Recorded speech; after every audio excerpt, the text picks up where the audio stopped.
تو یہ کہا جاتا کہ ہمارے بیٹے کو تو فلاں جگہ سے بلارو مل رہی تھی، آپ دیکھ لو کیسا حساب آپ کا بنتا ہے، اگر آپ کا حساب بنتا ہے میرے کو تو بلارو مل رہی تھی۔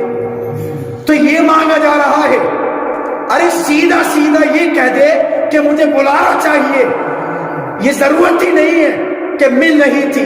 ملنے کا کیا مطلب ہے کہ دے دو، ایسے نہیں مانگ رہے، ایسے مانگ رہے۔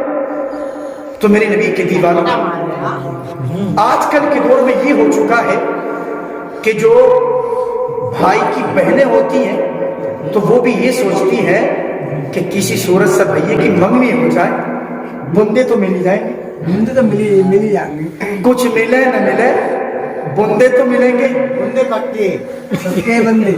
اور اگر مانگا کس نے، بڑھیا بڈھوں نے، پریشان کون ہوتے ہیں؟ بڑھیا بڈھے۔ ارے جب شادی ہو جاتی ہے تو وہ لڑکا جو بیوی کو لے کر آتا ہے، بہو بنا کر لاتا ہے، وہی بہو کہتی ہے کہ پیسے میرے باپ نے دیے ہیں، میں تمہاری رعیت میں نہیں رہوں گی۔ جب پیسہ مانگ کر شادی کی جائے گی تو نبی کے دیوانوں بیان کیا جاتا شریعت مطہرہ میں تو یہ ہے کہ جو پیسہ مانگ کر ڈیمانڈ کر کے شادی کرتا ہے، تو جو پیسہ مانگتا ہے تو سمجھ لو وہ پیسہ حرام ہے، حرام ہے، حرام۔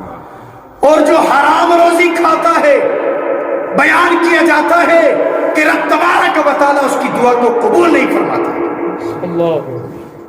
تو دنیا میں پیسہ وہ ہے جو آتا ہے چلا جاتا ہے، لیکن نبی کے دیوانوں مرنے کے بعد پیسہ بھی کام نہیں آتا، صرف کام آتا ہے اللہ اور اس کے رسول کی محبت کام آتی ہے۔